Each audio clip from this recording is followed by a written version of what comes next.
Good morning बच्चों। चलिए start करते हैं आज की हमारी क्लास। और इस क्लास में आपका नया चैप्टर स्टार्ट हुआ है और चैप्टर का नाम है द सेल, कोशिका, the fundamental unit of life. ठीक है। कोशिका जो होती है वो शरीर की संरचनात्मक और कार्यात्मक इकाई है। संरचनात्मक मतलब शरीर की जो संरचना बनती है, जो आकार होता है, जो शरीर के अलग अलग अंग होते हैं उनका जो आकार होता है, वो आकार कोशिकाओं के कारण बनता है। इसलिए कोशिका को संरचनात्मक कहा जाता है। जितने भी कार्य होते हैं शरीर में, वो सारे कार्य कोशिकाओं के कारण होते हैं। इसलिए कोशिका को कार्यान्वित भी बोलते हैं, कार्यान्वित इकाई भी कहते हैं। तो शरीर की संरचनात्मक और कार्यात्मक इकाई कौन है? कोशिका है। और कोशिका शरीर की सबसे छोटी इकाई है। मतलब सबसे छोटी मतलब इसके मतलब और भाग नहीं है, सबसे छोटी इकाई क्या है? कोशिका। कोशिकाओं से फिर मिलकर उत्तक बनते हैं। उत्तक से फिर जब कोशिकाएं जब जुड़ती हैं, कोशिकाएं जब जुड़ती हैं तब उत्तक का निर्माण होता है। उत्तक जब जुड़ते हैं तब तंत्र का निर्माण होता है। और तंत्र जब जुड़ते हैं तब तंत्रिका कोशिकाओं का निर्माण होता है। समझ में आया ना? तो सबसे छोटी इकाई कौन सी है? कोशिका है। कोशिका से ही फिर उत्तक, ये तंत्रिका, तंत्रिका तंत्र वगैरह बनते हैं। बात करते हैं पादप कोशिका और जंतु कोशिका होते क्या हैं। पादप मतलब पौधे में जो कोशिकाएं पाई जाती हैं उनके बारे में वर्णन है। और दूसरा जंतुओं में पाई जाती हैं, जीव जंतुओं में जो पाई जाती हैं, जंतुओं में जो पाई जाती हैं वो है जंतु कोशिका। ठीक है। तो आपसे कही कि पादप कोशिका किस में पाई जाती है? पौधों में पाई जाती है। जंतु कोशिका किस में पाई जाती है? जंतुओं में पाई जाती है। सिंपल सी बात है। अच्छा, इसमें क्लोरोप्लास्ट पाया जाता है। जैसे पौधे की बात होती है तो पौधे में क्लोरोप्लास्ट होता है। क्लोरोप्लास्ट होता है एक हरे रंग का पदार्थ होता है जिसको क्लोरोफिल बोलते हैं। और क्लोरोफिल के जो पैकेट्स बनते हैं, जो गुच्छे बनते हैं, जो समूह बनते हैं, उसको क्लोरोप्लास्ट बोलते हैं। तो सिंपल सी बात है, पौधों में क्लोरोप्लास्ट होता है लेकिन जंतुओं में क्लोरोप्लास्ट नहीं होता। कभी आपने देखा है कि हरे रंग का जंतु देखा है? नहीं देखा। इसमें रिक्तिका होती है। रिक्तिका मतलब खाली स्थान होता है, इसमें रिक्तिकाएं पाई जाती हैं। इसमें रिक्तिका नहीं होती है। इसमें कहा है द्रव पदार्थ का अवशोषण कर सकती हैं। द्रव पदार्थ जो होते हैं, जो तरल पदार्थ होते हैं, उनको अवशोषित कर सकती हैं, उनको एब्जॉर्ब कर सकती हैं। और इसमें कहा है कि अधिक मात्रा में द्रव पदार्थ का अवशोषण नहीं हो सकता। अधिक मात्रा में हम पानी निश्चित ही मतलब जो जंतुओं को हम, जैसे पशुओं को हम पानी पिलाते हैं तो वो एक निश्चित आयतन में ही पीते हैं, निश्चित मात्रा में ही पानी पीते हैं। ऐसा नहीं कि आप मतलब 5-10 बाल्टी उसको पिला दो, ऐसा नहीं होता है। इसमें क्या होती है? प्रकाश संश्लेषण क्रिया होती है। प्रकाश संश्लेषण क्रिया के द्वारा भोजन का निर्माण होता है। और जंतुओं में प्रकाश संश्लेषण क्रिया नहीं होती है। ठीक है।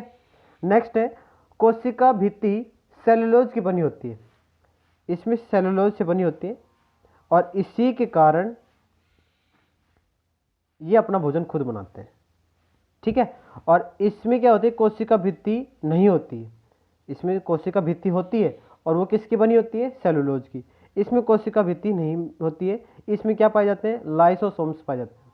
अच्छा, लाइसोसोम्स हैं, उसको आत्मघाती थैली भी कहा जाता है, सुसाइड।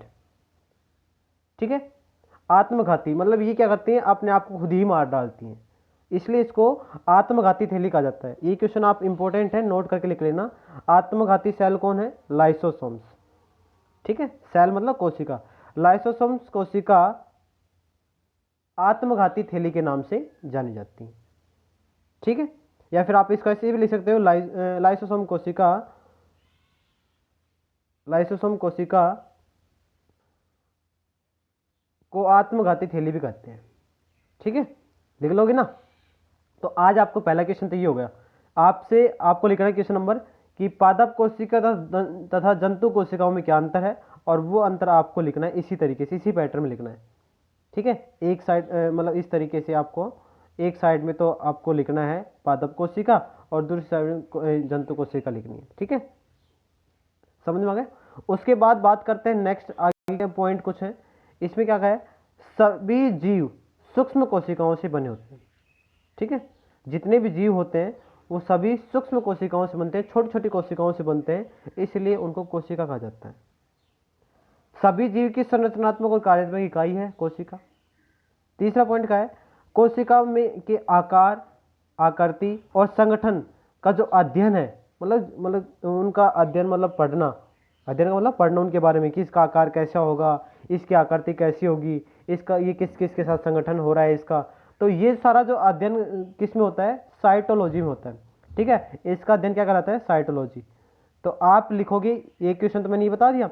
दूसरा क्वेश्चन आपको लिखना है साइटोलॉजी क्या है, साइटोलॉजी क्या है, और फिर आपको आंसर लिखना है कोशिका की आकार, आकृति व संगठन का अध्ययन साइटोलॉजी कहलाता है। ठीक है। अच्छा, एक पॉइंट आपको इसी से पहले, इस क्वेश्चन से पहले एक पॉइंट इन्हीं में लास्ट में एक स्टार बना के लिख देना। ये जो आपका ये क्वेश्चन कंप्लीट हो जाए तो एक स्टार बना के एक लाइन लिख देना, क्या, जीवों की संरचनात्मक और कार्यात्मक इकाई कोशिका है। ठीक है।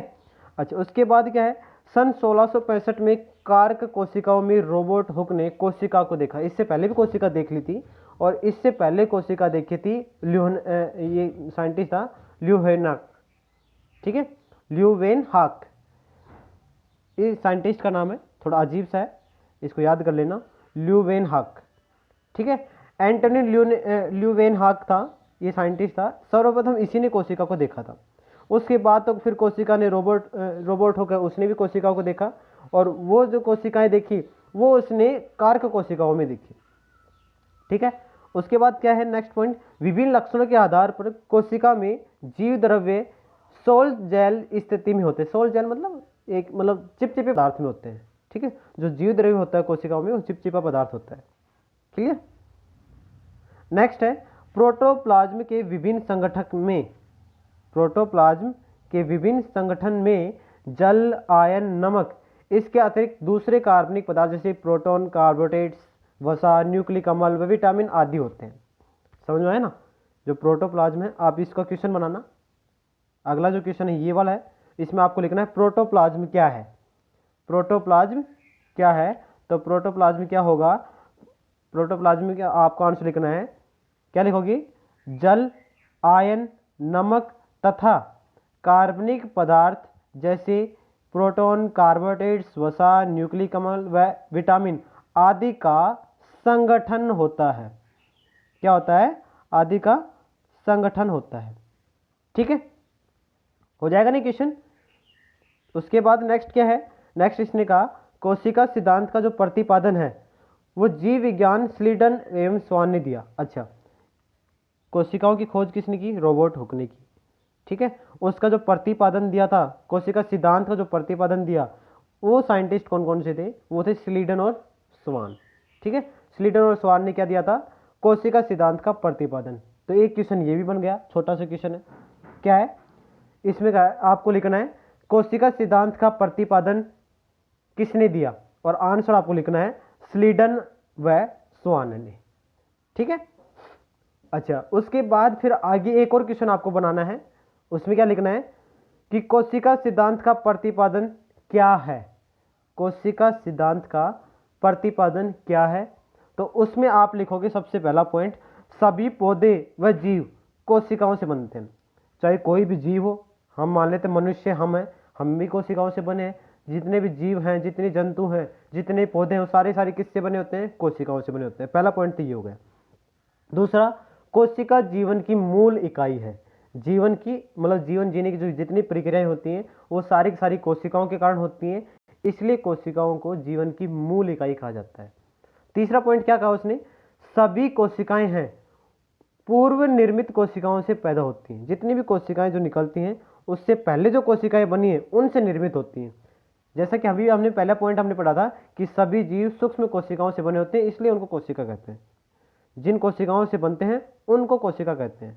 ठीक है ना, तो कोशिकाओं में ही कोशिकाएं पाई जाती हैं, और इसी वजह से इसने ये तीसरा पॉइंट लिखा कि सभी कोशिकाएं पूर्व निर्मित जो पहले से बनी हुई है कोशिका है उनसे पैदा होती हैं। ठीक है, आ गया समझ में। तो ये 3 पॉइंट आपको उसके प्रतिपादन में लिखने हैं। क्वेश्चन एक एक मैंने आपको बता दिया कौन कौन सा लिखना है। एक नीचे आपको स्टार बना के लिखना है, वायरस है वो कोशिका सिद्धांत का अपवाद है। कोशिका सिद्धांत का अपवाद मतलब कोशिका जो सिद्धांत है उसको फॉलो नहीं करता है। ठीक है, वायरस है, वायरस का आकार निश्चित नहीं है, अलग अलग आकार होता है। ठीक है ना, उसकी संरचना निश्चित होती है। ठीक है, तो इसलिए जो कोशिकाएं होती है, जो वायरस होते हैं वो कोशिका सिद्धांत का अपवाद होते हैं। ठीक है, समझ में आ गया।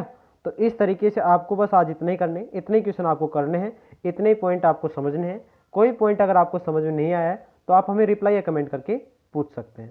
मिलते हैं नेक्स्ट क्लास में, तब तक के लिए नमस्कार।